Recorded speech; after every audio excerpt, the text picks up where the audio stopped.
Welcome, everybody. I know people are slowly trickling in. So you're joining the 5th Annual UCSF IGOT Pediatric Limb Differences webinar today.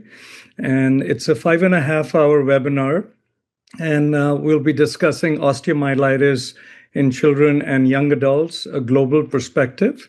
The webinar is going to be distributed over 5.5 hours.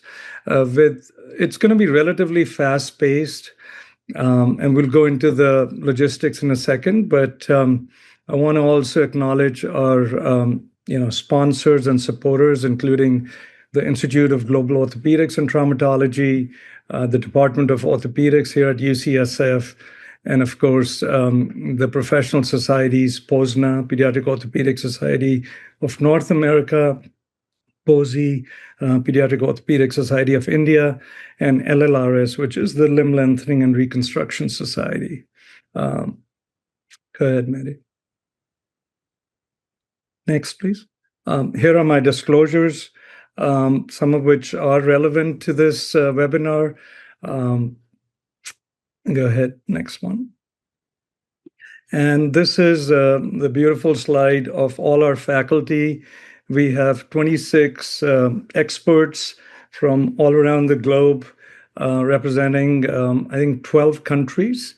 And you'll have a chance to hear from each of them in some way, shape, or form. And I'll try to give a brief introduction before their first talk. And so that's going to be the format, and you'll get a chance to see each of them. And of course, during panel discussion, we'll have pretty much every faculty that's online to please join and switch on their cameras during that time. Next, please. So again, this wouldn't have been possible without all these people, especially, Maddie McKechnie, our co-chair. She sort of runs the global programs here at IGOT. Bridget Brown, who's the academic assistant for the Department of Orthopedics, the Division of Pediatric Orthopedics. William Shirley, who runs the video and is a web coordinator for the Department of Orthopedics. Michelle Capello, who's our service line director for pediatric orthopedics here at UCSF. And of course, IGOT, the marketing department, the Children's Hospital here at UCSF Benioff, and the faculty staff, and of course, our patients and families who've contributed to these cases. And last but not the least, my dear wife, Ranjit, for the past 40 years. She's really supported me in every which way. So thank you all. So these are sort of the nuts and bolts of the program today. As I said, the target audience is exactly who you are, orthopedic surgeons and learners across the globe. We'll have it's going to be a very fast-paced session, so I'm sorry if it goes too quickly. But the intent is to make it a little bit theme-based and also to stimulate you to think in different ways and see what's happening across the globe amongst your peer group. And you'll have a chance to sort of digest it slowly because, as I said, you'll have access to all these talks online as well. And after each session, each session is carved out as, from 1 to 3 intro talks, which are about 7 minutes each, and then kind of a rapid fire case discussion, case presentations of 4 minutes each. And I really request all the speakers to try staying on time. And after each of these 4 sessions, there'll be a 10-15 minute panel discussion. These are the 4 themes: acute, subacute, pyogenic osteomyelitis, chronic osteo, managing sequelae following osteomyelitis, and then a miscellaneous group of non-pyogenic osteomyelitis, some upper extremity osteomyelitis, etc. Next, please.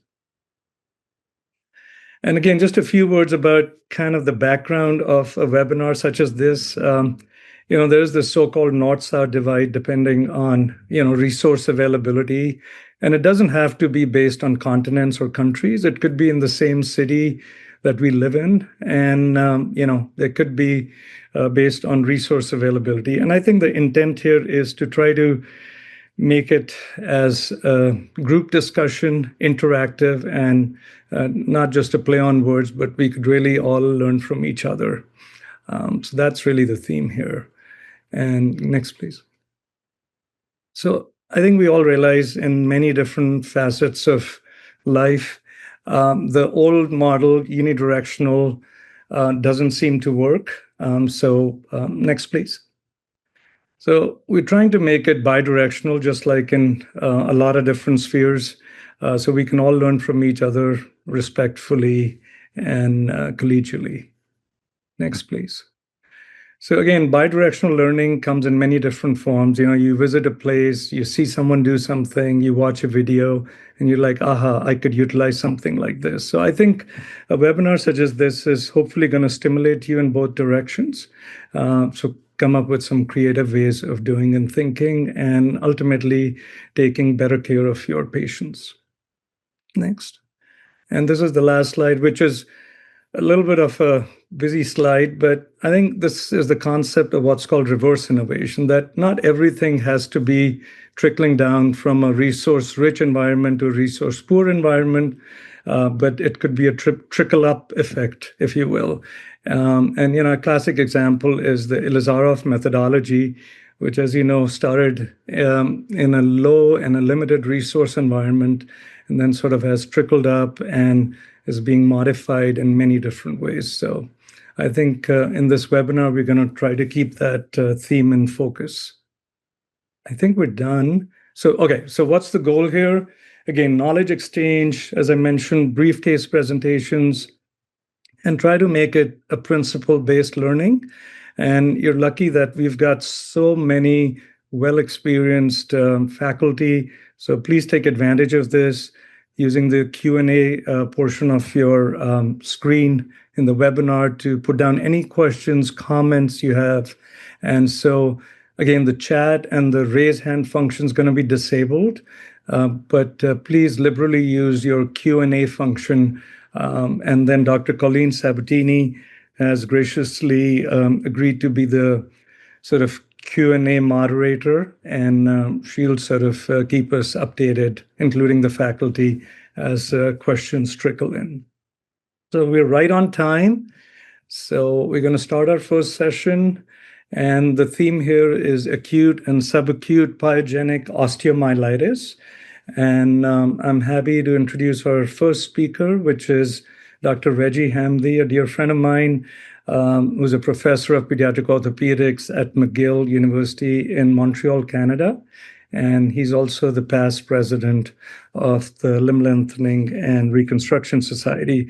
And he's going to introduce us to the topic of acute and subacute osteomyelitis. So Reggie, please go ahead, please. Thank you, Sanjeev. And thanks for organizing this great symposium. Next slide, please. I have nothing to declare. Next slide, please.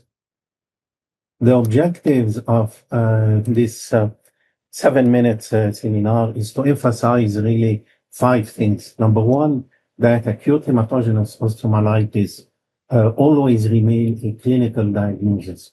Early and prompt treatment of the osteomyelitis is crucial to avoid the sequelae. Empiric antibiotic treatment is to be started without delay. We'll go through what's the indication for surgery. And in case of subacute osteomyelitis, in very few words, the diagnosis is more subtle. Signs and symptoms are minimal or absent. Diagnosis is always radiological, and treatment is very controversial. Next slide, please. The pathogenesis of acute hematogenous osteomyelitis, we are going to talk about the pediatric one. It is mostly hematogenous.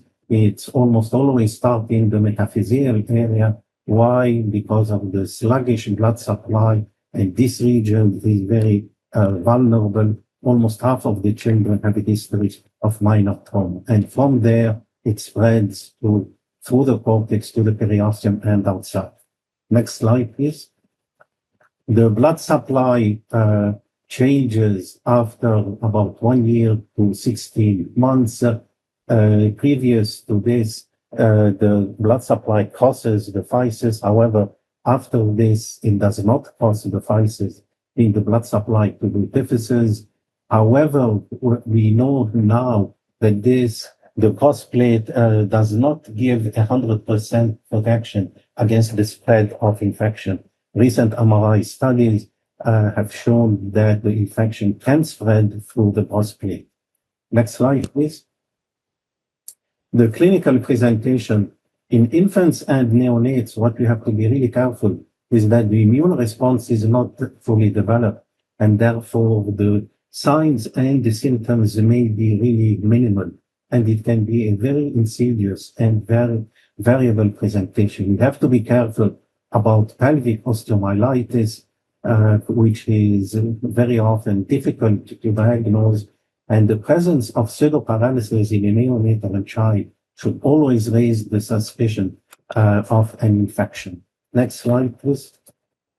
This is probably the most important slide of this whole talk, is that diagnosis of acute rheumatoid osteomyelitis remains a clinical diagnosis all the time in 100% of the cases.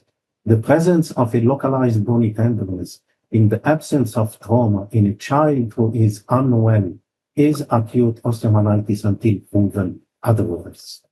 Next slide, please. There is not one single investigation that is sufficiently reliable to diagnose conclusively pediatric bone infection. And I keep repeating, the diagnosis of the acute osteo remains always a clinical diagnosis. The final diagnosis should be based really on a combination of clinical signs, most importantly, and then imaging and the laboratory investigation. We have many algorithms describing the approach to acute osteo. However, none of these algorithms can replace the clinical decision making, which is the most important in all cases. Next, please. Mike. Second here, the inflammatory markers are not reliable 100% of the time. We have seen like leukocytosis, it's about 30%, an increased sedimentation rate, although it's sensitive, but it's not specific. CRP, it's about 80%. And when both the CRP and the sedimentation rate are increased, then the sensitivity is the highest. And don't forget also that in the infants and neonates, all these laboratory markers are not always positive. Next slide, please. The bacteriology and the microbiology specimens are very important, although only 0.5% of the blood culture are positive. They should be taken before antibiotic therapy is administered, and the specimen should also be sent for histopathology. One of the differential diagnoses that no one wants to miss is that certain malignancies, hematological malignancy, can have a similar presentation. Next slide, please. The positive organism, as just mentioned, in about 50% of cases, no organism is identified. However, taking all groups together, Staph aureus is still the most common pathogen. In certain age group and other pathologies, Salmonella is a common in sickle cell patient. We have also the MRSA. Kingella has been recently found as a significant cause of osteomyelitis, and in some study it is the most common organism. Gonococcal, it's in the sexually active patient. Next, please. The imaging modalities, plain radiographs are always taken, and in the acute stage, they are almost always normal or read as normal. No changes will be visible before 5 to 10 days. MRI remains the most sensitive laboratory radiological investigation to have. However, MRI is not always available, and very often you have to sedate the child in order to have MRI. Something that you can use in the emergency very easily is ultrasound, not only for hip effusion, but it can also diagnose subperiosteal abscesses. Next, please. The treatment of acute osteo, the standard treatment, the first line is antibiotics. We are going to see through this seminar that acute osteo, it's surgical, it's a medical treatment. Chronic osteo, it's another story, it's surgical treatment. So do not wait the results of investigation. If clinically the diagnosis of osteo is made, then you should start empirical treatment. Next, please. What are the indications then for surgery? Indication for surgery, we have number one, abscess formation. However, it's not every abscess that needs a surgical debridement. Very often we have small abscesses, therefore these can be left and they will respond to antibiotic treatment. The second indication, which is really the most common one, is the failure of conservative treatment. If within 48 hours there is no improvement, then surgery is indicated. Presence of necrotic bone or sinus tract, or a concomitant septic arthritis. Next, please. Antibiotics, said empirical treatment is started immediately, and usually this can be third generation cephalosporins or vancomycin. And as soon as there is clinical and laboratory evidence of improvement, you can shift to oral antibiotics. Total length of treatment is about 4 weeks. And that has been well established and well written. Next, please. We have here 3 examples. The first one, 2-day, a 5-year-old boy, 2-day history, unable to wait bear, pain and tenderness, fever, elevate, it's in mutation rate and CRP. The x-rays are normal. Next, please. However, there is here a subperiosteal abscess that has been shown. Next, please. Because of this, then it's an indication for drainage, abscess, and drilling. And 4 weeks of antibiotic, there was complete recovery.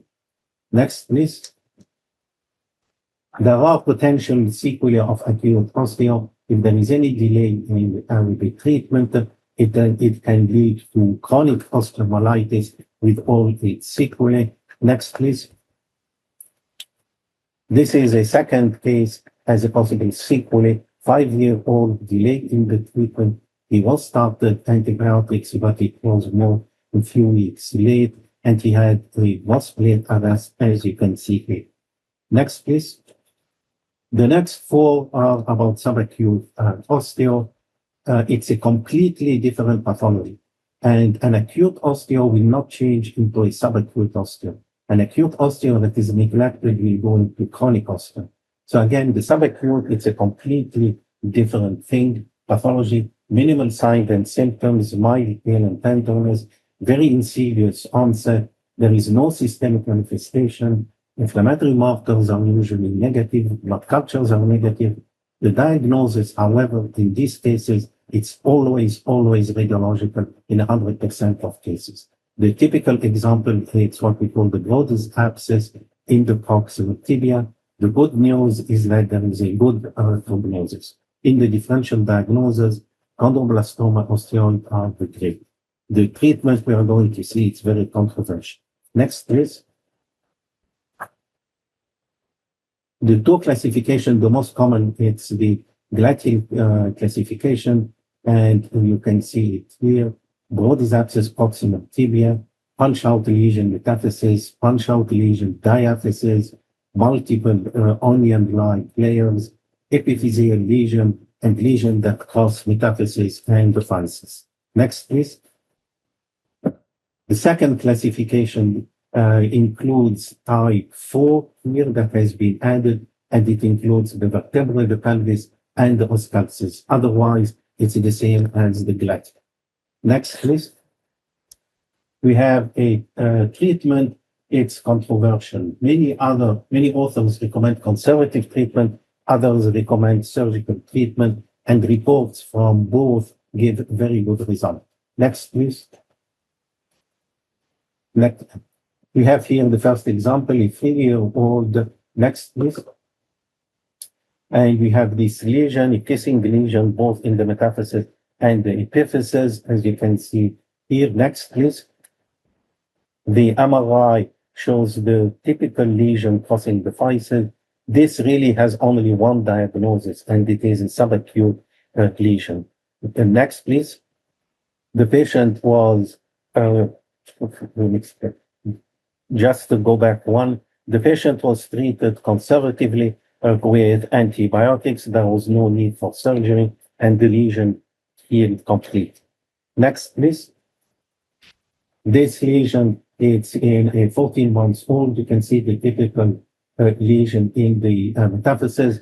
The MRI showed crossing the physis, and in that also responded very well to antibiotics treatment. Next, please. The last case, 4 years old female, a lesion, osteolytic lesion in the epiphysis. There was pus here. It's a different story. In that case, the patient needed surgical treatment. Next, please. My last slide, the take-home messages. Acute osteo is an emergency. Pain and tenderness in an unwell child equal acute hematologic osteo. Patient has to be admitted. Antibiotics started immediately. Do not wait for investigation. Shift to PO once clinically proven. Subacute osteo is very insidious. Laboratory tests and function are negative, and the treatment is very controversial. Thank you. Great. Thanks, Reggie. We're going to keep going because, we want to stay on time. So next, it's my pleasure to introduce my dear colleague here at UCSF, Dr. Dele Kammen.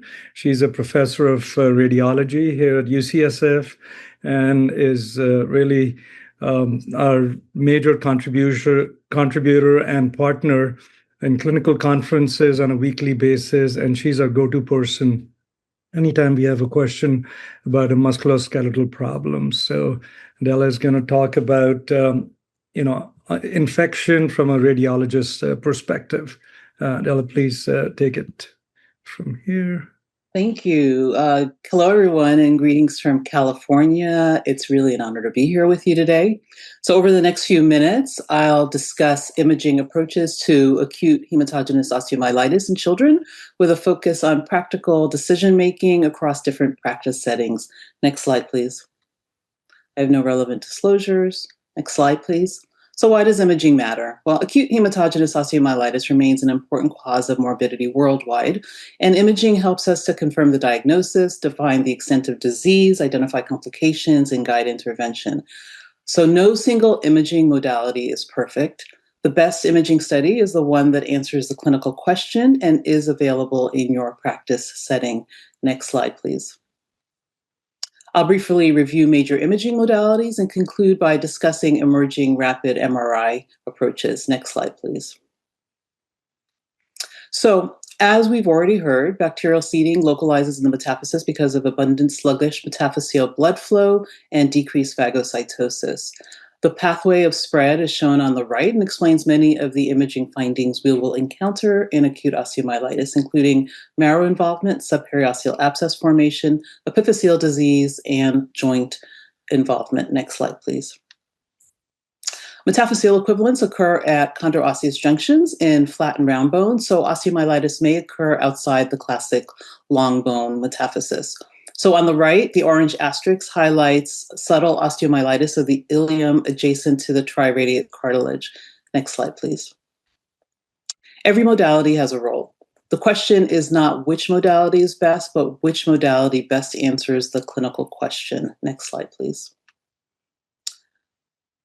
Radiographs remain the universal first-line study because they're widely available, fast, inexpensive, and most importantly, to help us exclude mimics such as fractures and tumors. However, early osteomyelitis is often radiographically occult.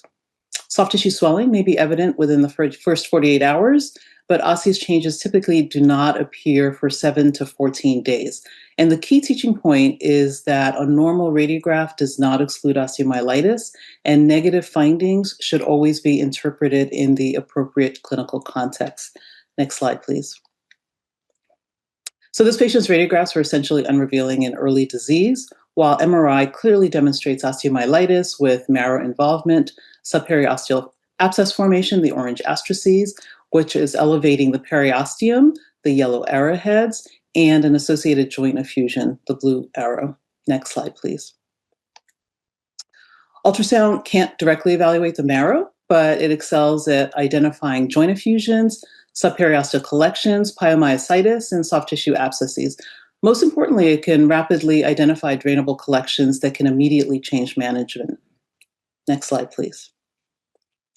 In this case, the ultrasound identified a drainable subperiosteal collection yielding MSSA, while the MRI later demonstrated the full extent of osteomyelitis. Next slide, please. Bone scintigraphy remains useful when symptoms are poorly localized or MRI is unavailable. Next slide, please. This bone scan demonstrates intense uptake within the distal right tibia, localizing the site of active osteomyelitis. Next slide, please. CT is best reserved for selected situations, particularly when evaluating cortical destruction, for sequestrum formation, or abscesses when MRI access is limited. Next slide, please. So on this contrast-enhanced CT of the pelvis, we have mild cortical destructive change in the right pubic bone, the black arrow, and an abscess centered around the pubic bone and the ischiopubic synchondrosis, the orange arrows. Next slide, please. MRI provides the most comprehensive evaluation of the marrow, soft tissue, abscesses, and joint involvement, and it best defines the disease extent and complication. The challenge is access, cost, workflow, and need for sedation in young children. Next slide, please. This MRI demonstrates humeral osteomyelitis with extensive marrow involvement, associated pathologic fracture, the yellow arrow, extensive subperiosteal and soft tissue abscess formations, the orange asterisk, and surrounding cellulitis. Next slide, please. In many older children, non-contrast MRI is sufficient for diagnosis. Contrast is essential and most important for detecting abscesses in chondroepiphyseal involvement in infants and young children. Next slide, please. Rapid MRI uses abbreviated non-contrast protocols with fluid-sensitive sequences and diffusion-weighted imaging. And that's the key sequence because it can clearly identify an abscess without contrast. Next slide, please. So in this example, the left image shows a subperiosteal abscess around the fibula, the blue arrow, which is clearly delineated on diffusion sequences, is bright on the diffusion image and dark on the ADC sequence. Next slide, please. A single center retrospective study showed rapid MRI substantially reduced anesthesia use, scan duration, time to image, hospital length of stay, and overall charges. Next slide, please. So in conclusion, radiographs are usually first, but a normal radiograph does not exclude osteomyelitis. Ultrasound identifies drainable collections and guides intervention. MRI best defines disease extent and complication. And rapid MRI has the potential to reduce sedation, improve access, and shorten time to treatment. And the overall take-home message is that ultimately no single imaging pathway fits every practice setting, and the goal is to choose the study that most effectively answers the clinical question for the patient in front of you. Next slide. Thank you. Awesome. Thanks, Stella. That was great. Next, we're going to introduce Dr. Prachi Singh. She's another dear colleague of ours. She works here at UCSF Benioff Children's Hospital, is an associate professor of pediatrics, and is the medical director for the antimicrobial stewardship leadership here at UCSF, and also has taken on a lot of admin roles, including the medical director for the staff here at Children's Oakland. And her focus is on complex childhood infections and antibiotic stewardship. So Prachi is going to talk to us about acute hematogenous osteomyelitis from an infectious disease specialist perspective. Prachi, welcome. Thank you so much, Dr. Sabharwal, for a kind introduction. And thank you for inviting me to this forum. It's truly really nice to see so many people aggregating from different parts of the world to learn something about osteomyelitis. Next slide, please.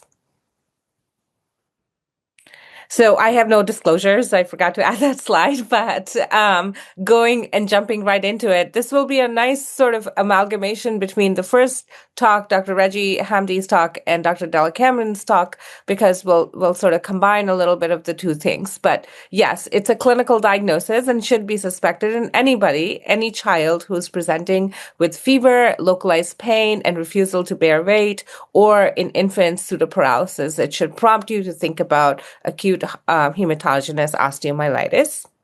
Next slide, please. And the pathogenesis, as we have touched upon a little bit more, is simply that it's primarily driven by rich vascular supply in rapidly growing bones.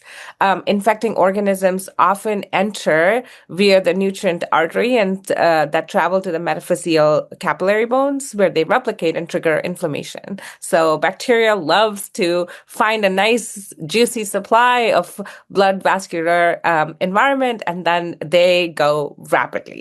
Right? So large cluster of bacteria from protective layers that block the capillaries and make it harder for our immune system and even sometimes antibiotics to reach them. Next slide, please. So in terms of there are subtle nuances when it comes to age-related differences. So the anatomy from an infant to after 2 years of age is slightly different, and that matters because you're going to have a slightly different presentation of the infection at different stages and ages of life. So under 18 months of age, you have transphyseal vessels that connect to the metaphysis and to epiphysis. An infection can spread there and cause an ischemic sort of damage that is the greatest. And after 2 years of age, you have the cartilaginous growth that typically prevents the spread to the epiphysis and joint space, but except the proximal femur and the humerus, where metaphysis is intracapsular. Next slide, please.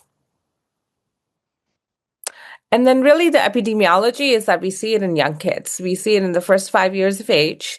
About a third of the patients will report a minor trauma, although I would say every kid under 5 years of age will report some kind of minor trauma, either falling off from the playground or doing something or the other around the house where they report, oh yeah, I did fall, There is some higher risk to certain populations, such as Polynesian and Maori children are more likely to develop Staph aureus infections. Next slide. And then really being an infectious disease doctor, I care most about the pathogens, but Staph aureus really takes the majority of the pie here, the most common cause of acute hematogenous osteomyelitis across all age groups.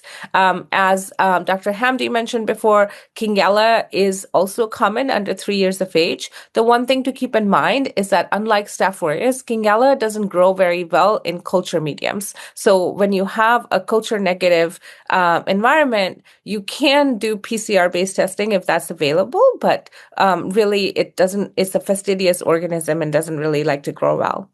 Strep pneumo is most common under 3 years of age and accounts for a very small proportion of infections, given the advantageous of vaccines in the modern era, that pathogen has largely not been the predominant one. And then strep pyogenes or group A strep is one of the more common ones as well. Next slide, please. And just a clinical caveat around strep pyogenes or group A strep is that most of the times you also think about septic arthritis just as a pathogen because it tends to cause that, and then could have an adjacent osteomyelitis secondary to the septic arthritis. There are other uncommon pathogens like a coag-negative staph. It really happens when you have hardware in place, or if you have other complications is when you would introduce coag-negative staph.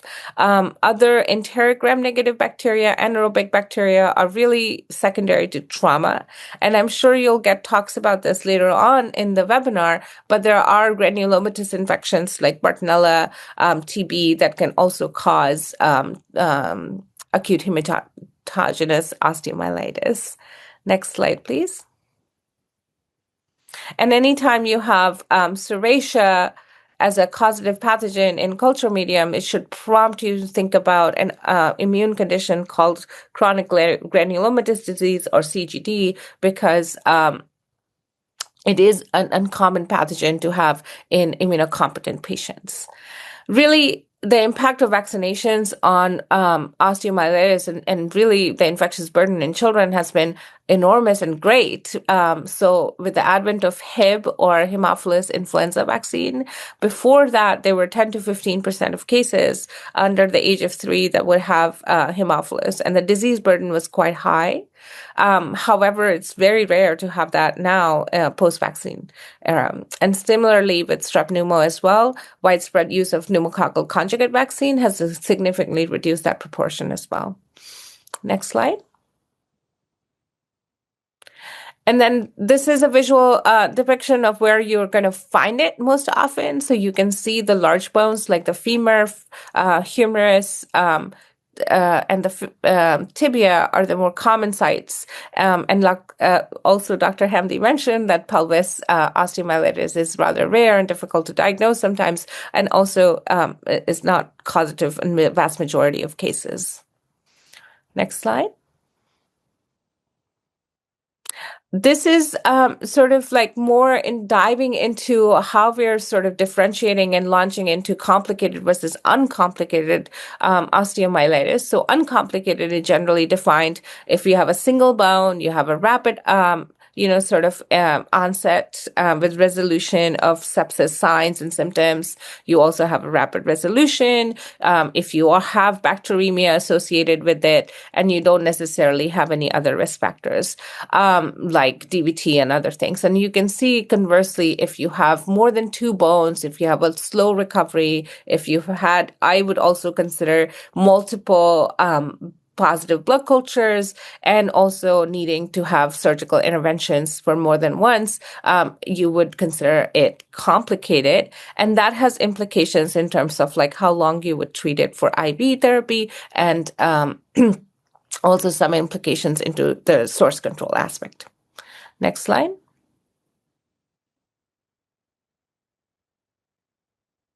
So in terms of laboratory evaluation, we do recommend a blood culture. Yes, ideally you would want to get it before the antibiotics are started. And then CRP, if available, should also be something that if available, you should be getting it. And we really don't recommend procalcitonin. Next slide.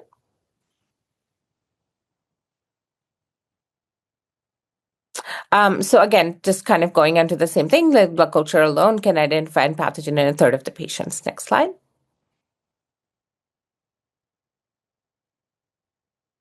And then I won't go with the imaging because Dr. Kammen did such a nice job. So next slide. And then empiric antibiotics, if you really have a patient who's ill appearing, then yes, antibiotics should be started immediately.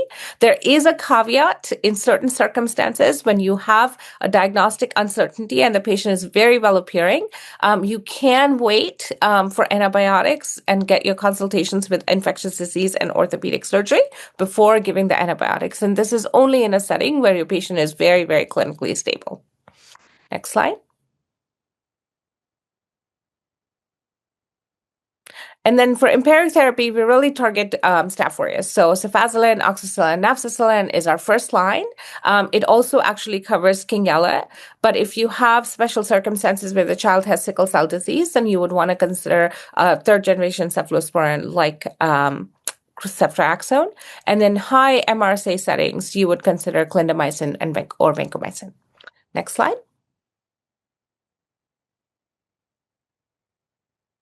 Role for surgical intervention is really when you have a big abscess. That's the big thing. And if you have persistent bacteremia, despite adequate antibiotic therapy.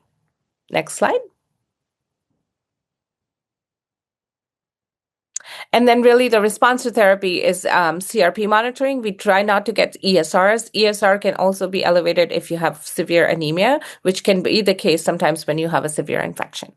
Next slide. And then if you have definitive therapy, if you have a culture positive case with MSSA, then choose cefazolin. There's no reason to continue broad spectrum. That's my antibiotic steward speaking to me. And then culture negative, you basically monitor based on empiric therapy. Next slide.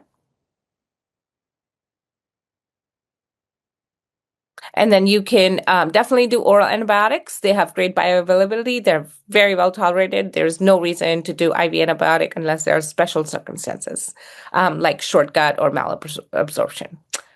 Next slide.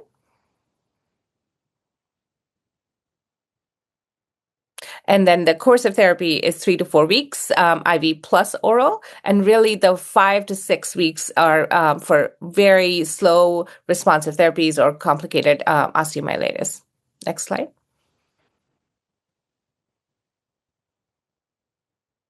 And generally, we do not recommend imaging at the end of therapy. Next slide. And then if you have treatment failure, make sure that the child is taking the medicine. You have source control, and then consider entities like chronic recurrent multifocal osteomyelitis. Next slide. This is a very quick slide on CRMO, or chronic recurrent multifocal osteomyelitis. In the interest of time, I will skip over it, but it is something to consider when you have culture negative osteomyelitis and the child recurs at a different site and a different pain. And these are our take-home messages. Staph aureus remains the most common cause, and a combination of blood cultures and inflammatory markers will improve your yield.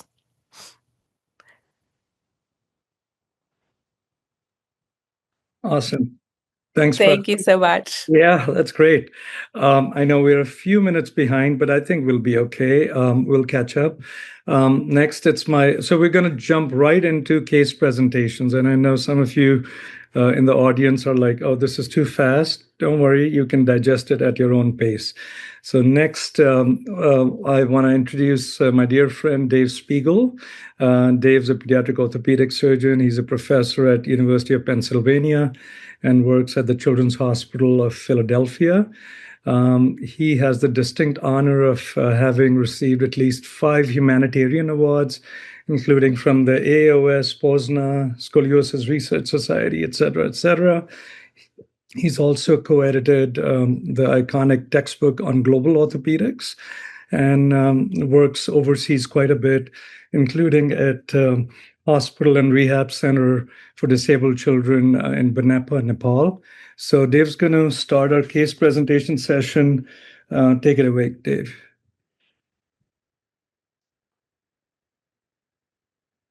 Dave, you can just switch on your camera. And yeah, awesome. Okay, thanks so much, Sanjeev. New slide.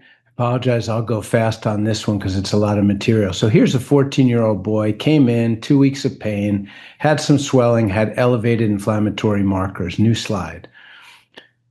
So he was evaluated with an MRI, which showed marrow involvement, subperiosteal abscess, an ankle effusion. So he was taken to the operating room for irrigation debridement, ultimately had it 3 times, diagnosed with MRSA, treated with antibiotics based on cultures, and then discharged home with a PICC line. New slide, please. Came back about 14 days later with some pain, but the inflammatory markers were improving, so they stayed the course. Came back a month later, increasing pain at that time. The CRP was increased, and so they elected to repeat the MRI, which is shown on the right, very extensive involvement throughout the diaphysis and down into the metaphysis. So at that point in time, underwent another surgery for debridement, more extensive debridement, and a cement spacer was placed. New slide. So now we're at 5 months, and overall the disease is fairly quiescent, at least with regard to labs, but he's having some pain. So then he was referred to another center, actually our center, for additional input and management. New slide. So our surgeon elected to do a bone biopsy, essentially start the process over, do an extensive debridement, place another antibiotic cement spacer with an implant there. New slide. So now we're 3 months following that intervention and 8 months following diagnosis.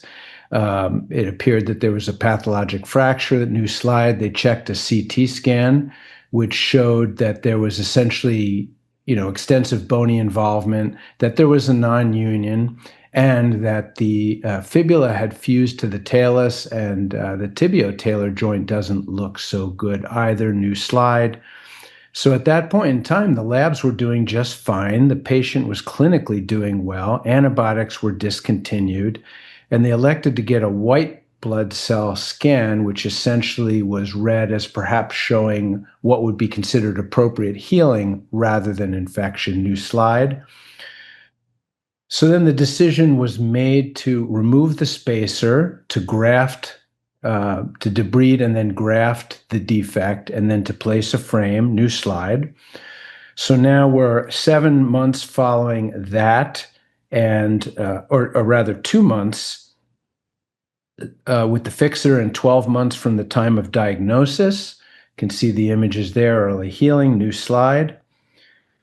Now we are 13 months following diagnosis, and it appears that we're getting consolidation. So the fixer was removed. He's been off antibiotics 6 months, and he's placed in a cam boot. New slide.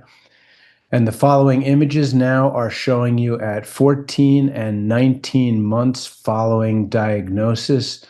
Obviously, the patient is asymptomatic, the labs are normal, but clearly there is remodeling going on, and so the patient will need to be followed in the future.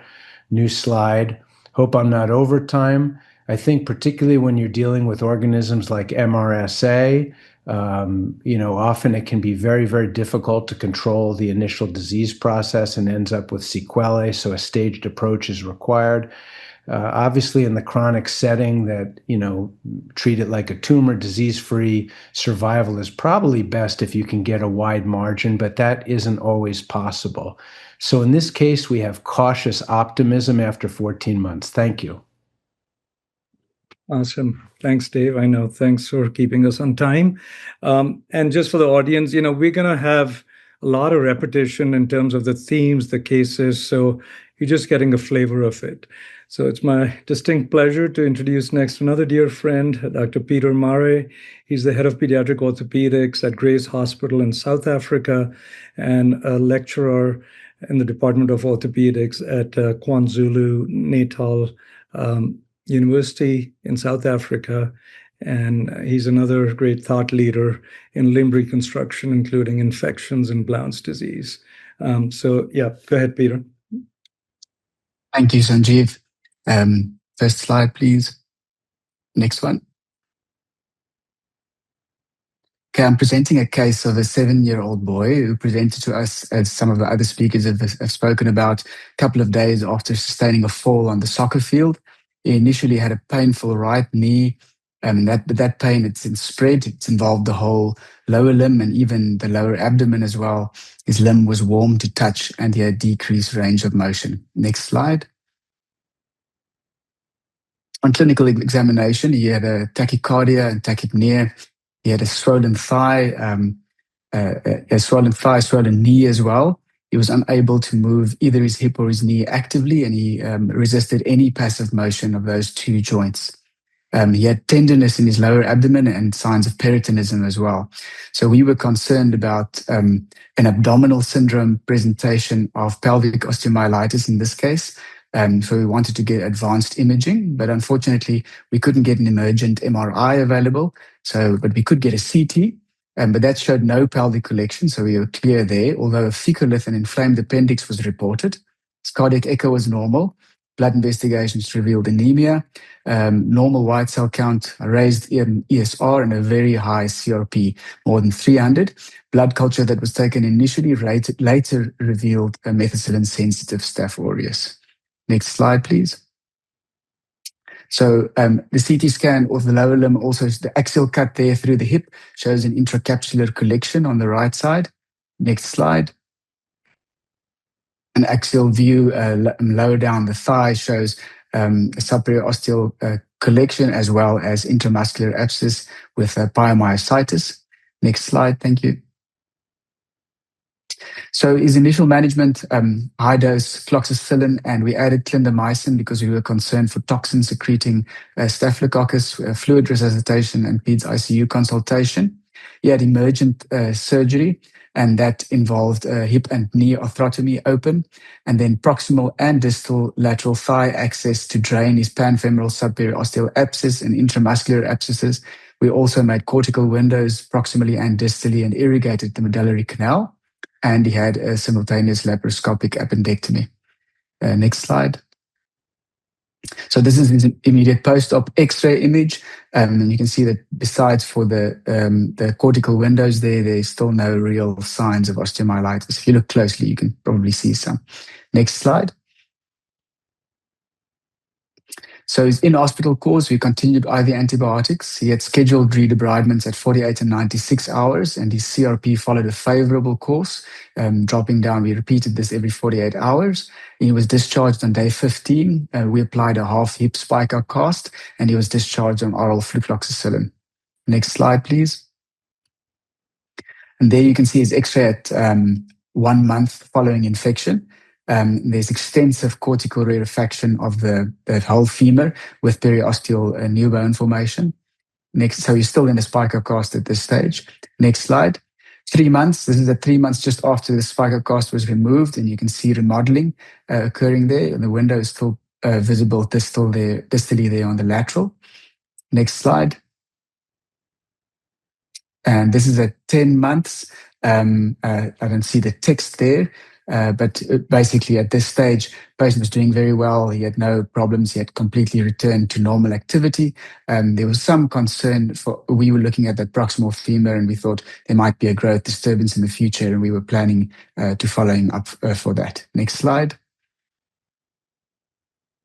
So this is really a very favorable outcome in an overwhelmingly severe acute musculoskeletal infection. And we think the factors that contributed to this good outcome was a relatively early referral, an appropriate index of suspicion of locally advanced infection, as well as disseminated infection, adequate surgical drainage that included intramedullary washout, protection from pathological fracture with external cast immobilization, and long-term oral antibiotics.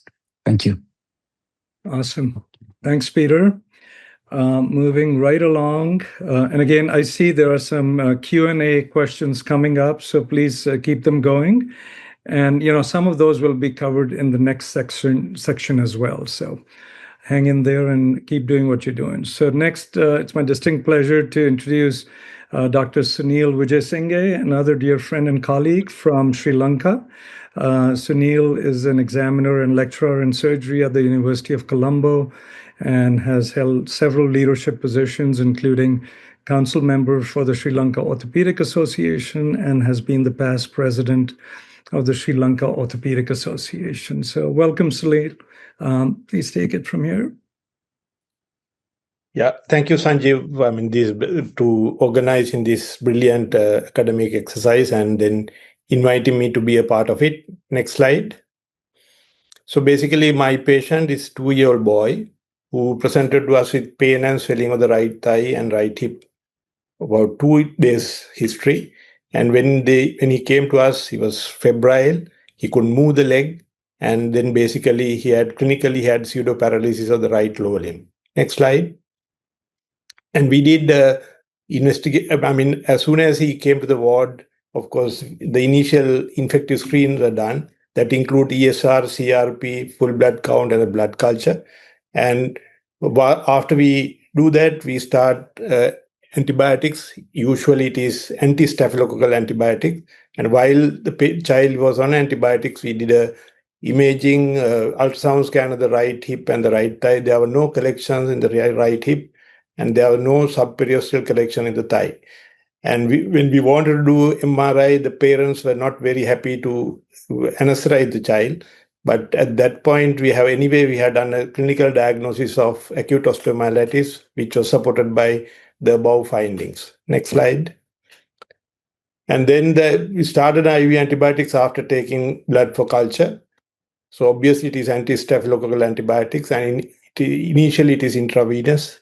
And when the clinical picture is getting better and CRP is coming down and the child is afebrile for about 48 to 72 hours, we change to oral antibiotics, and we continue those antibiotics for about 2 months. Next slide. So these are the plain X-rays available on this child on day 1. The day that the child had so much of pain, swelling, and inability to move the limb.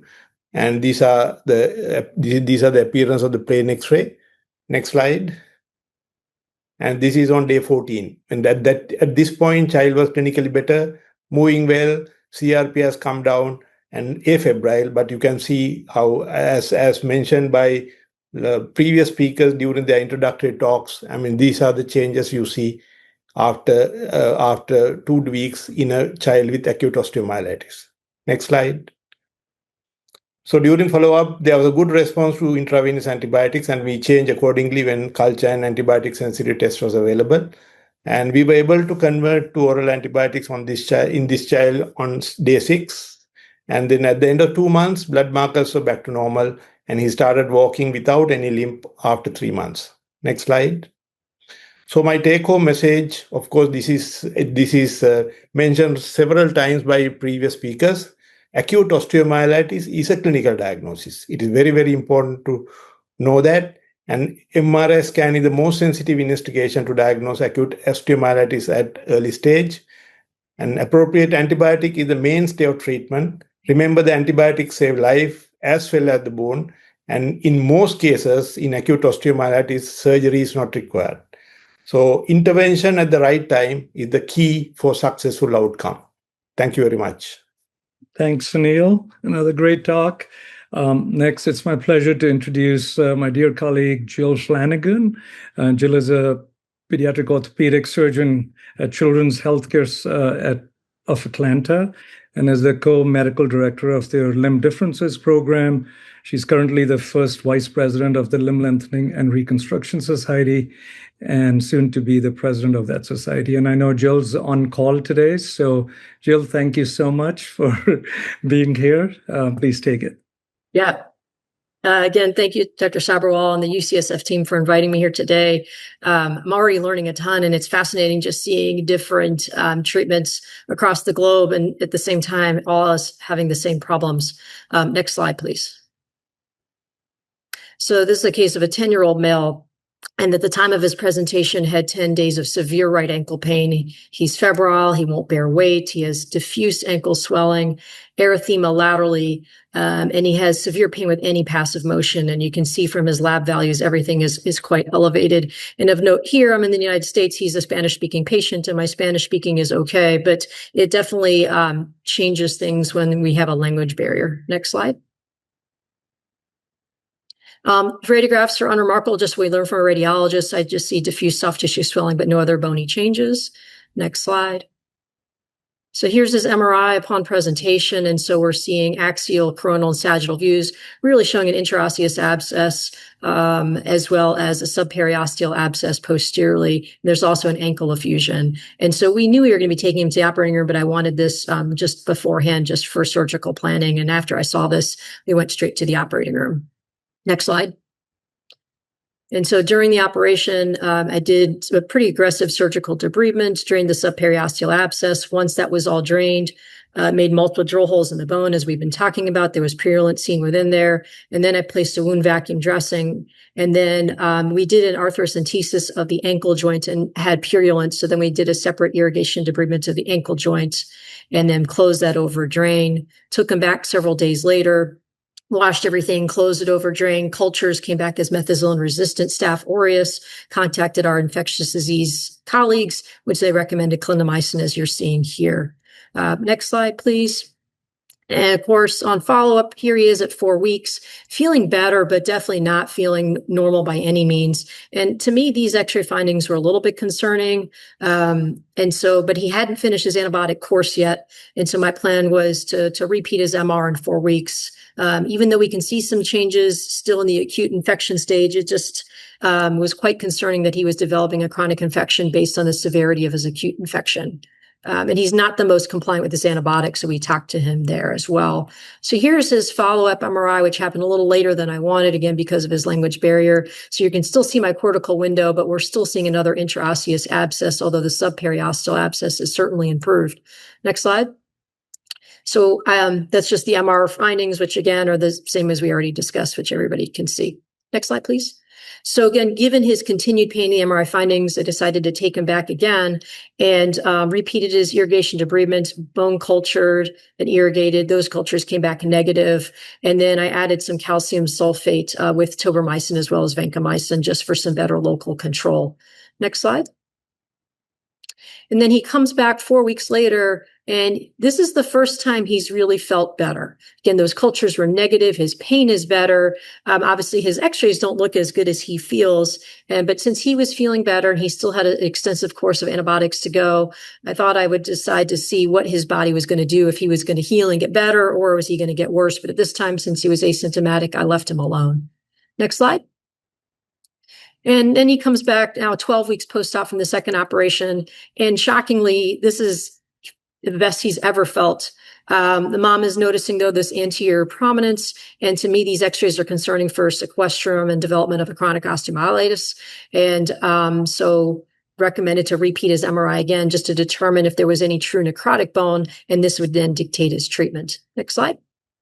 So his MRI here, we're seeing, again, signs of chronic osteomyelitis. I'm not really seeing any extensive intraosseous abscess or subperiosteal abscess. And you are seeing the infection. You can see it on the coronal view going all the way down to the physis. Next slide. Yep, that's his findings there. So in this particular case, this is nice to get the follow-up with this patient and his family. In the decision-making, we've seen all different type of treatment options in terms of how to treat this. We know that debridement is necessary. And again, we do want to take this infected non-union to an uninfected non-union. And so whether we're doing a fixator versus something else, I think is going to be important. And a fixator would certainly normally be my treatment of choice. Just based on some social situations, I was really concerned he was going to be deported pretty soon. And so you'll see the next slide what I did because of that. And so went back, debrided his bone. First, I fixed his syndesmosis since that wasn't infected, shortened, corrected the deformity, and then I shortened his fibula. And then I reamed the canal to 6.4 millimeters. I placed the Ceramide G, which is calcium sulfate, hydroxyapatite, and gentamicin, and then placed a 5.6 millimeter non-telescopic nail. Next slide. So not the most conventional way that I would normally approach it, but actually 3 months later, he feels better. The bone looks healthier. Fibula is united. The tibia is healing. And unfortunately, after this, I lost him to follow-up because I don't think he is any longer in the United States. So hopefully if somebody else in the world finds him, I'm concerned for his physis and I hope he heals. Next slide for our take-home messages. So again, as we've already seen here, osteolytis can be challenging and humbling. And again, I think we're seeing the worst of the worst. Luckily, most of them go better than these. For me, I always want to make sure I'm seeing normalization of the bone before I let them go, and then consider intraosseous antibiotics along with systemic control in these refractory cases. Thank you very much. Awesome. Thanks, Jill. And I know if you have to leave, that's fine. If you can stay or come back, that'll be awesome. I'll be back. Everybody's listening in the OR. All right. Awesome. Well done. Okay. Next, it's my distinct pleasure to introduce another dear friend, Dr. Schwend, Rick Schwend. He's a professor of orthopedics and pediatrics at University of Missouri in Canada, in Kansas City. He, again, there are a lot of humanitarian award winners here. He is a recipient of the Humanitarian Award from POSNA. He's a global health leader, past president of POSNA. And just last week, I received a copy of his newly edited book called Value in Pediatric Orthopedics, which he co-edited with Bill Henriquez. So great book. Please take it from here, Rick. Thank you, Sanjeev. What I wanted to focus on this brief case was the importance of osteomyelitis associated with a septic hip infection. I wanted to thank the 250 attendees that are here as well. I really appreciate your coming on a Saturday. No relevant disclosures. Next slide. So this was a 3.5-year-old boy who initially presented with a fever and limp. And then about 3 days later, he presented to an outside local hospital. They were initially treated with cefazolin, and a left hip aspiration showed infected fluid. And so the next day, when a blood culture and a wound culture were positive for MRSA, he was switched to vancomycin, and then he was taken to the operating room for a open anterior drainage. Next slide. However, by post-op day number 3, he persisted with a fever to 103 degrees, and then because he was not getting any better by post-op day number 6, he was transferred to our hospital. And when we saw him, he was sick, had sutures in place, the hip was very swollen and painful, and he still had inflammatory markers. And here's his MRI. You can see that there's not a lot of fluid in his left hip joint, and the acetabulum looks okay, but there's fluid around the proximal femur and involvement of the bone as well. Next slide. And so we took him back on post-op day 7 from the initial surgery, and we took him back to the operating room, and there was purulence noted in the joint and proximal femur. So we left the wound open, and then he started getting better slowly, but because it was fairly slow, we returned him to the operating room post-op day number 10 for a repeat IND, but there was no gross purulence. At that time, we put him on spica cast. Next slide. So he was continued in the spike and on clindamycin for 6 weeks. He did get better, but at 5 years of age, you can see his radiograph shows osteonecrosis of the femoral head. And despite this, he had good range of motion. He's obviously going to need further work because of a limb-like discrepancy. Next slide. So the big question is, why is the presence of osteomyelitis so important? And I wanted to just bring your attention to these clinical practice guidelines that were published in 2023. But concomitant proximal femoral osteomyelitis is the strongest predictor of repeat surgical debridement and poor late radiographic outcome in pediatric septic arthritis of the hip. So that's an important finding when you do have septic arthritis. Next slide. And this is reinforced by other literature. There's a 3.5-fold higher odds of repeat surgical debridement when proximal femoral osteomyelitis is present. So many studies have shown if you have osteomyelitis, the course is more difficult. The sequelae are there. The repeat surgery is necessary. Next slide. And then there's here's some other literature showing the importance of osteomyelitis. Next slide. I just wanted to show you this one tip that I learned just going to other countries. But this is a aluminum metal bar that you can put between 2 tables, and it's really a very efficient, cheap way to put a spica cast on. You can use it even for spine casts. You don't need an expensive spica table. Lubricate it so it slides out easily. But I found this very useful. Next slide. So the take-home message is that obviously prevention is preferred. But if you do have septic arthritis, particularly of the hip, always think of associated osteomyelitis and then all the risk factors for osteomyelitis. But if you do have osteomyelitis, discuss with the family the frequent need for repeat surgery and sequelae with parents. And always use a spica cast for infants and toddlers to prevent fracture, to keep them immobilized and comfortable. Thank you. Great. Thanks, Rick. Moving right along. I know it's fast-paced and everybody's trying to stay on time, so thanks for doing that. Next, it's my pleasure to introduce my dear friend, Mark Eidelman from Haifa, Israel.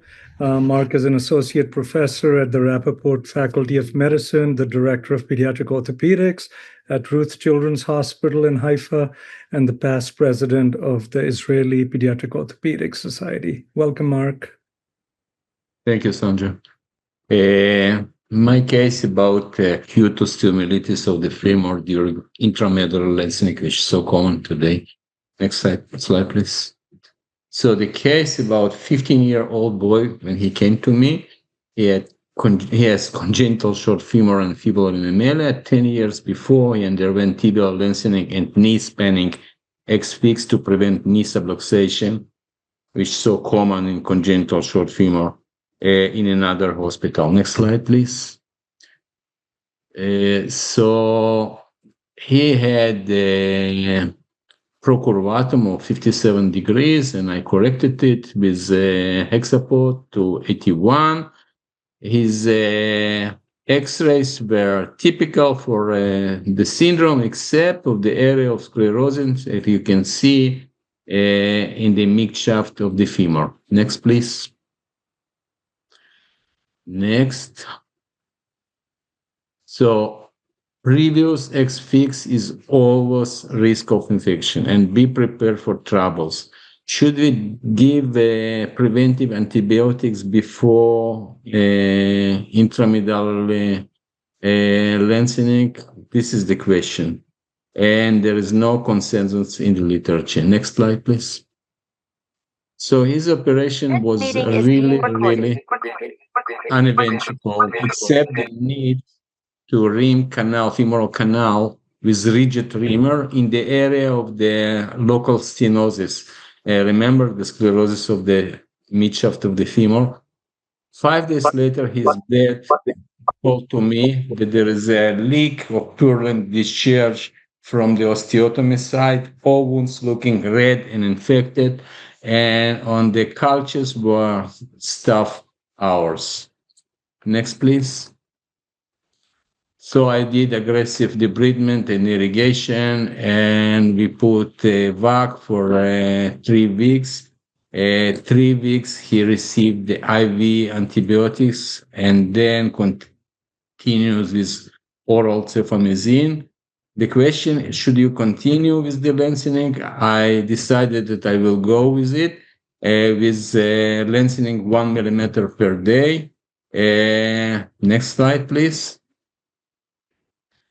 So we achieved the goal of 40 millimeter, and all the time during the lengthening, he received the oral antibiotics, 3 weeks start, as I said, the IV, a full range of motion, and finally his 3 cortex united. But we achieved only 40 millimeter. What to do with next 3? So I waited for 1 year, and then next slide, please.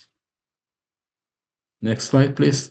Yes, I did reosteotomy with technique of slipper nail and continue with the rate of 1 millimeter daily.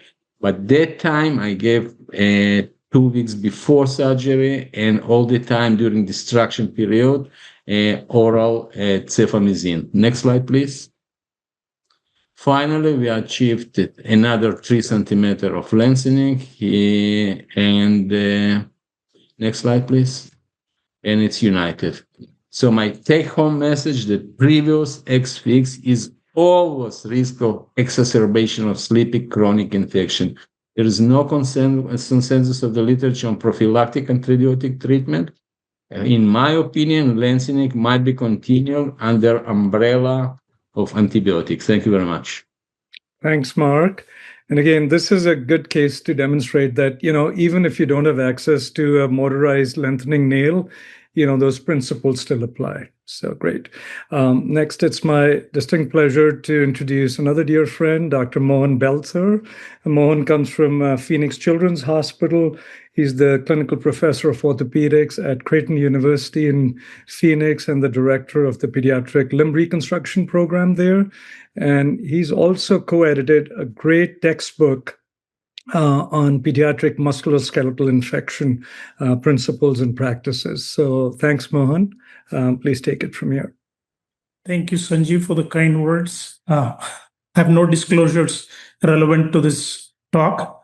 So I'm going to talk about this child who had progressive ankle subluxation following osteomyelitis of his fibula and treatment. So when he first presented, he was 10 months old, presented with high fever, swollen left leg, and septicemic shock to our ER.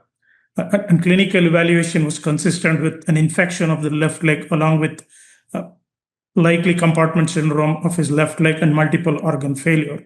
So he had lab tests which revealed that his WBC count was around 36,000, and he had an ESR of 82 and a CRP of more than 18. MRI showed that he had Pan-Fibular osteomyelitis with large subperiosteal abscess, as well as pyomyositis involving the anterior, lateral, and deep posterior compartments of his leg. So he was straight away taken to the pediatric intensive care unit and started on broad spectrum empiric antibiotics, IV antibiotics, and was resuscitated for multiple organ failure. He was taken to the OR once he was stabilized, underwent a double incision fasciotomy of the left leg, as well as drainage of the subperiosteal abscess around the fibula and the anterior and lateral compartments. So his blood and tissue cultures grew MRSA, and in spite of combined medical and multiple returns to the OR to achieve source control of the pan-fibular osteomyelitis, we weren't able to control the infection. So given the life-threatening sepsis and the fact that the fibula was not salvageable due to the extent of osteonecrosis, the patient underwent resection of the entire whole fibula, and also the muscles of his left leg anterior and lateral compartments were debrided due to extensive myonecrosis. So the patient remained in the ICU for a total of 27 days and received appropriate multidisciplinary care with infectious diseases, orthopedics, and critical care. Next slide, please. So this is the initial MRI showing the pan-fibular osteomyelitis as well as subperiosteal abscess and also pyomyositis involving the compartments already discussed. Next slide, please. So at 4 months follow-up, the patient initially tolerated the fibular resection well, no acute complications. Multiple organ failure was treated, infection was under control, and these were the X-rays showing that the fibula was resected well, and then fully. And then the patient was doing okay initially, but later on subsequently developed an equinus deformity of his ankle, and it demonstrated weakness of the anterior compartment and lateral compartment muscles and significant tendo-Achilles contracture. Okay, initially treated with therapy, orthotics, but this did not resolve the progressive equinus contracture. So he underwent an open tendo-Achilles lengthening at 12 months after the fibular resection, and an AFO was provided. The tibialis posterior tendon was not strong enough or not suitable enough for a tendon transfer at that age. Okay, so we continued to follow up. So at 2-year follow-up, he was walking, but developed posterior, superior, and lateral subluxation of the ankle, as you can see here, which was causing valgus deformity and difficulty with brace tolerance and some calluses and skin breakdown over the medial side. I don't know if you can appreciate the discoloration of the skin on the medial aspect of the medial malleolus of the ankle. Next slide, please. So because of increasing pain and progressive deformity, an MRI was obtained which showed that there's persistent superior lateral subluxation related to the tibia, as you can see here, and the ankle joint was non-congruous. Okay, so at this point, the options were continue with brace treatment, though he was finding it more and more difficult to tolerate it, and then there was no appropriate tendon transfer available or to restore ankle stability and ankle dorsiflexion strength. And then the other option is to do an ankle arthrodesis, knowing that he may require leg length equalization because the distal tibial growth plate contributes about 3 millimeters per year. And then this may result in a leg length difference of about 3.5 centimeters at skeletal maturity. Next slide, please. So we continued another 2 years, like you see, and then for around 4.5 years, because of continued progressive deformity, the family wanted to proceed with the surgical treatment. So at this point, he was referred to me, and then I did the surgery. Next slide, please. So this is follow-up a 1.5 years later. You can see the ankle arthrodesis has taken up. He's developed a little bit of mild cavus because of the weakness of the intrinsics and muscle imbalance, but he's walking at this time very well. So we continue to follow him, and then we are equalizing his leg length at this point with a small shoe lift. So next slide, please. So the key messages are the fibula provides static stability through its bony anatomy and dynamic stability through muscle and ligamentous attachments. Proximal and distal fibula are important for both knee and ankle stability. So partial and complete resection of the fibula can result in instability, especially of the ankle. And then therefore, as far as possible, try to preserve the fibula. And the setting of osteomyelitis, wait until there is a good involucrum before going in to resect the sequestrum in the fibula. But sometimes in life-threatening situations, that may not be possible. Thank you. Great. Thank you, Mohan. And now, so we are coming to the end of the first session. And last but not the least, we have Dr. Gamal Hosni, another dear friend of mine. Gamal is the head of orthopedic surgery at Benioff University in Egypt and has multiple leadership roles currently and in the past, including the past president of the Egyptian Orthopedic Society, past president of the International Assami and Bone Reconstruction Society, and the past president of Assami, Egypt. So Gamal's always someone who doesn't shy away from creating a little bit of a controversy, and I love it. So Gamal, please take it away. Thanks, Sanjeev, for inviting me. So, thank you.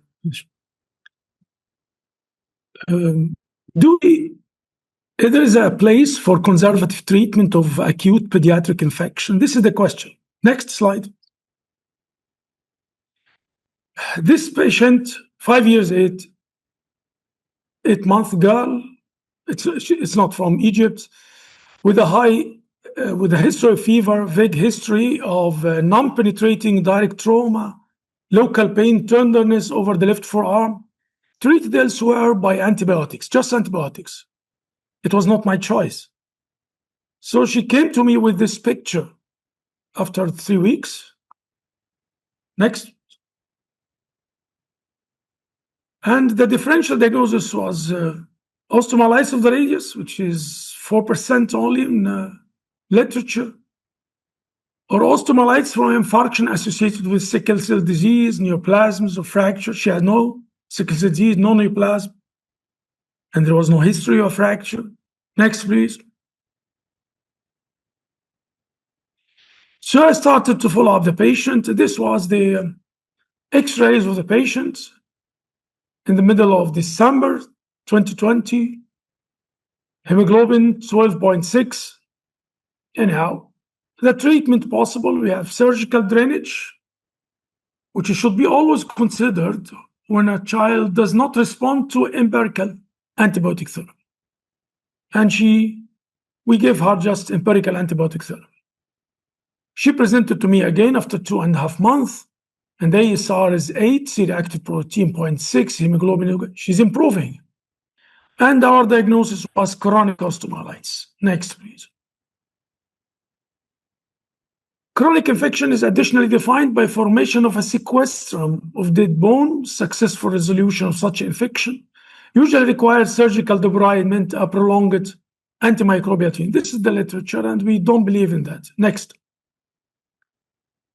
Then, after almost 8 months, this was the picture. Hemoglobin 12, no problem at all. ESR normal, C-reactive protein normal, and you see the difference. Next. This is the final follow-up. They sent me the pictures because they are not from Egypt. After 3 years, 8 months, you see, you have almost normal radius. And this is the biological power of children. Children are not young adults. And when you treat them, you have to think about the immunity of the patient and the biologic power and the remodeling power. And you see here, we don't have sequestrum. Take-home message, treatment should always be individualized. There is no one-size-fits-all solution. You have to take care of the host factors and response to conservative treatment. Thank you. Excellent. Thank you, Gamal. Can I request all panelist faculty to just switch on their videos? And maybe we can go to the first slide. And I know we're actually not too bad on time. We're just 5 minutes behind, and I think that's okay. And we'll just kind of have an abbreviated discussion. These are some of the points that I had put on And really anybody in the faculty can tackle them. But let's just talk about what do you think are the indications for needing a second washout or irrigation debridement in the operating room in someone who's had one, and is not responding. So is that it? And before that, like, do you get more imaging study? Let's say you've washed out acute osteo kid with pus and abscess, and then they're not doing. Matthew, can you mute, please? Thanks. And they're not getting better clinically. The numbers, the inflammatory markers are going up. I mean, that seems to be an indication, but let's just open it up. And I see Mohan's got his hand up. So yeah, you guys can raise hands too, but go ahead, Mohan. So thank you, Sanjeev, for posing the problem.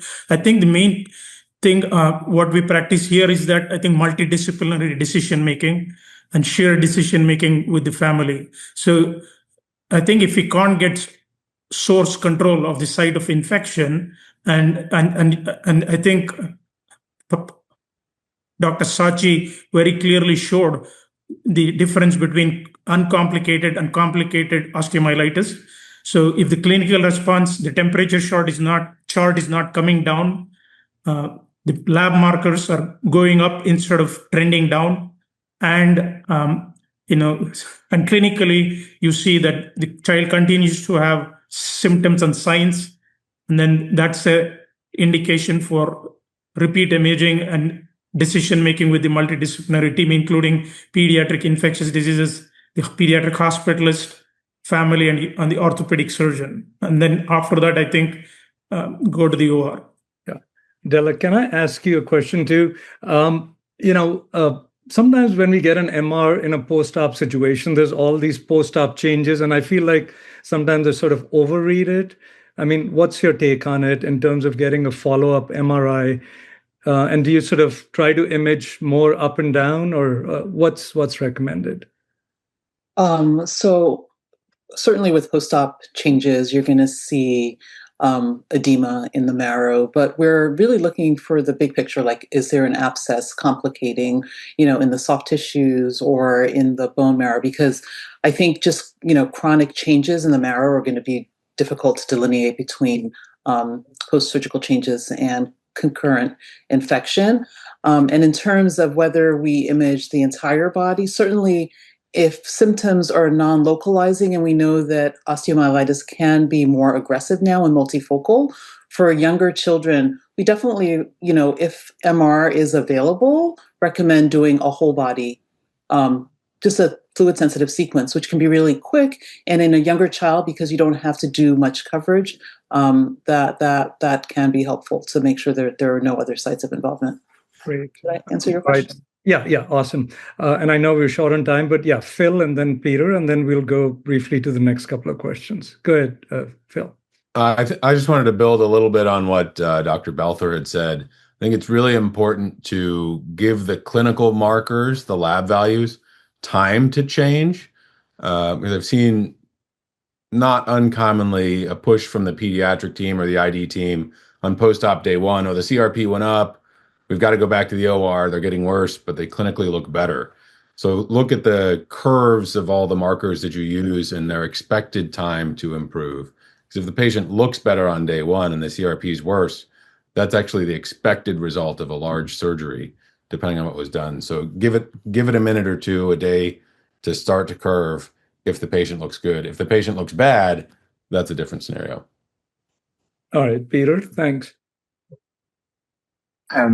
Thanks, Sanjeev. I'd like to take a bit of a contrarian view on this, and I think it's probably related to our circumstances where we've got limited access to advanced imaging and sometimes even theater. So our approach is when we find pus in an acute osteomyelitis, I'm talking about thick pus, we generally find these children late. They've got extensive disease. So I schedule a mandatory redebridement at 48 hours. And we, of course, then, so that gives it 48 hours for the child to respond. If the child responds dramatically, we can always cancel that. But I think by and large, most of our patients have a fixed scheduled redebridement at 48 hours. And then after that, we take it based on symptoms. Okay, and that's irrespective of what's growing in terms of the organism? Yeah, normally we don't have cultures back by 48 hours at our institution. We don't have access to PCR, so we do go clinical, but mandatory 2 debridements for these kids. Got it. Okay, Mohan, can you just hang on 1 second? Let's just briefly touch on. I don't think anybody talked about, like sprinkling some powdered antibiotics or doing it in any other deeper form. Does anybody use any kind of local antibiotic depot after a first debridement for an acute osteo? Anybody like have strong feelings against it, had experience? No? Okay. Yeah, I mean, occasionally if somebody's got, bad osteo with, I've on the occasion like sprinkled some Vanc powder in there. I don't know what the science behind it is, but just makes me feel good. I guess some of the spine surgeons did it, at least when I used to do spine. And so that seems to be a practice in some other parts. But okay. Who's got his hand up? Yeah, go ahead. Reggie? Yeah. Yes, yeah, I cannot open the video. But 2 things. No, we don't put this powder acute. However, I completely agree with Peter, is that it's almost automatic that we reschedule a second look for all cases of osteo as a routine. Okay. All right. Okay. I think Judith's got her hand up too, and then Phil. Hi, thank you. So at our institute, sometimes we do put antibiotic beads. So we make them in the OR. We get antibiotic, we get cement and then mix it with gentamicin and then just leave them there. So we've seen that work well for some patients and not work well for other patients. So mixed feelings there, but we use it for some patients who have like a heavy infection. Yeah. And so then do you go back and take the beads out? So that's a third operation, or do you just leave the beads in? We leave the beads in, but if they're having a second washout, then we'll take them out. Got it. Okay. I don't want to go too much over time, but maybe 2 quick comments. Whoever's got their hands up. Is it Mohan and Phil, or was it Mohan? Did you have another question or comment? Yeah, No? I just wanted to say you can use the severity of illness classification as well when you see these osteomyelitis cases to determine which are likely to need second surgeries. So if the CRP, if the markers are very high and they already have concurrent pyomyositis or multifocal osteomyelitis, then those are the patients, and also septicemic shock, etc. They are the patients likely needing multiple debridements. Got it. Thank you. Okay. All right. So can I just make an executive decision that we'll just keep rolling with our webinar, and people can jump in and out and take breaks if and when they want, just so that way, we're sort of concentrated. There was one other slide, guys. If you can just go to my last slide, which was the take-home points, and then we'll jump right into session 2. Maddie or William, can you do that? Yes, 1 sec. No worries. Okay, so these were the final take-home points, at least based on, what I thought. And of course, it doesn't cover everything, but just for the audience, an early and prompt treatment to avoid sequelae is important. And like was mentioned multiple times, acute osteomyelitis is a clinical diagnosis, and of course, X-rays, labs, etc., imaging are sort of secondary. They're helpful, but they should not be the first line of decision making. And again, normal X-rays does not exclude the diagnosis of an acute osteo. And again, use your clinical judgment so that you're matching whatever imaging and labs you have to the clinical setting and resource availability. And remember, a third of these patients with acute osteo will have a history of minor trauma. So just because somebody has had an injury or a history of a fall or a low velocity injury doesn't mean that they cannot have osteo. As a matter of fact, they're more prone to have acute osteo after a blunt trauma. And again, like was mentioned by Dr. Prachi and others, Staph aureus is the most common organism. Do blood cultures every time before administering antibiotics. A third of the time it'll be positive. So that's a freebie. and protect the bone after debridement, like was mentioned by Dr. Schwend and others, that if you're especially debriding a lot of bone in a young kid, just protect them with a cast or a brace, and weight-bearing precautions.